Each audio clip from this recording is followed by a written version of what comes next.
they teamed up with Major League Baseball, and then Major League Baseball contacted me and asked me if I'd be interested. I'm recording this, so I'm just making sure that it's still recorded. Okay, yeah. If I'd be interested in working with Weber with their sauces and seasonings and stuff, and because I'm one of those amateur grillers, you know, especially in this town, and I love pork steaks and stuff, and it's easy, and in this health-conscious world that we live in, trying to get away from fried foods. Right. So, you know, it's just kind of a nice thing to fallen into, and then I get a chance to meet a real griller, because as you'll find out here today, I have the same questions that everybody else has. It's like, you know, okay, you want to marinate meat, how long do you marinate the meat? Right.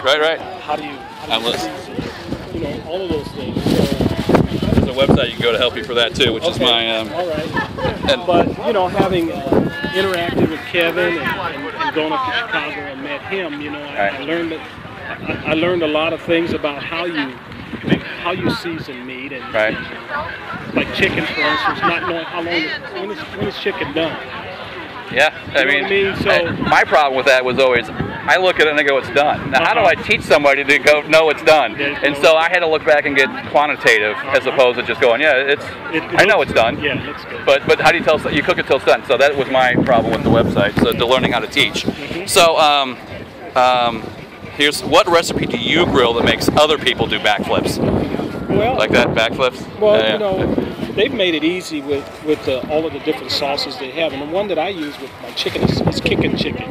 Kickin' chicken. Yeah, all right, yeah. It has, you know, it has. They should come up with backflipping chicken. You know what I mean? They need to do that. I'm working on that. Yeah. But yeah, it's one that creates the flavor and stuff. I don't want to put too much stuff on there. Put too much stuff on. Right. I want to taste the meat. But it's been one of the marinades that I have, the seasonings that I've been able to use that makes the meat real interesting. So outside of a pork steak, what's your favorite thing to grill? Ribs. That's a good answer. And I tell you, you know, I put the barbecue sauce on there, but I put the barbecue sauce on there after I've taken a rib off of there that's pretty much just cooked. Right. You know. Good. Put it on at the end. So at the end, because I like sometimes you just like the flavor of the meat. Yeah. That was one of my questions. Do you like them rubbed or do you like them sauced? I like them both. Yeah. I like them both. And, you know, the barbecue sauces with the molasses, I like spicy and tangy. Right. The mix together, you know. So that's they have a great sauce for that. Let's see here. So you like to grill ribs. Does that change if you're grilling for a few people or if you're grilling for like 20 people? Do you still, ribs is still your favorite thing to grill? It's still the favorite thing because it's quick and it's easy. Right. You know, pork steaks are very easy and they cook pretty quick, and it doesn't take a whole lot of Right. When you're cooking pork, you know. So I like cooking pork steaks, pork ribs. Sounds like you like pork and chicken. Yeah. I don't do as much. You know, I used to do hot dogs and all that. I used to do that for my nieces. Right. Yeah. Those are the meats. All right. So if you could pick anyone alive or dead to fire up the grill with, who would you share that back patio with? Oh, alive or dead? Let me see. Alive or dead? That's a good question. I've never been asked that. To fire up the grill with. I guess it would probably have to be somebody who maybe musically inclined, and they can go in and play the background while you're grilling. Kenny G would be cool. Kenny G, that'd be some good grilling music. You know, grilling music. I'll get that clarinet out, man. I gotta get the ribs out. All right. So was grilling something you did as a kid with the family? Not really. It wasn't until I grew up and I started playing professionally. Yeah. I always enjoyed eating it. Right. But you know, when I started playing and stuff, and we had days off, you know, grilling and having barbecues became a way of life. Cool.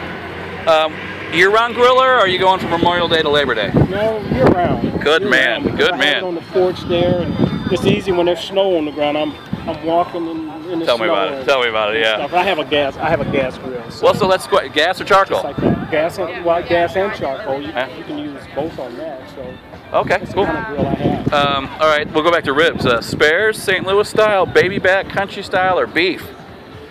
I used to have just beef. There was a place when I was in San Diego that cooked these great beef ribs, but that's a lot of work. It's a lot, and hard to find. Really hard to find. Really hard. So St. Louis style ribs are great because they're meaty. Right. And here again, it doesn't take that long to cook. So it's great. All right. So we already talked about rubbed or sauced or both. Let's get on to my next page here, if the wind will cooperate. So growing up in Mobile in LA, you know, you had to get here before you got to the pork steak. So what was your first inclination when you said pork what? Well, you know, any kind of meat, I guess when you're growing up and you can afford to purchase something, you know, any kind of meat that you can put on the grill. And as I mentioned earlier, you know, today we live in a world that's so health conscious.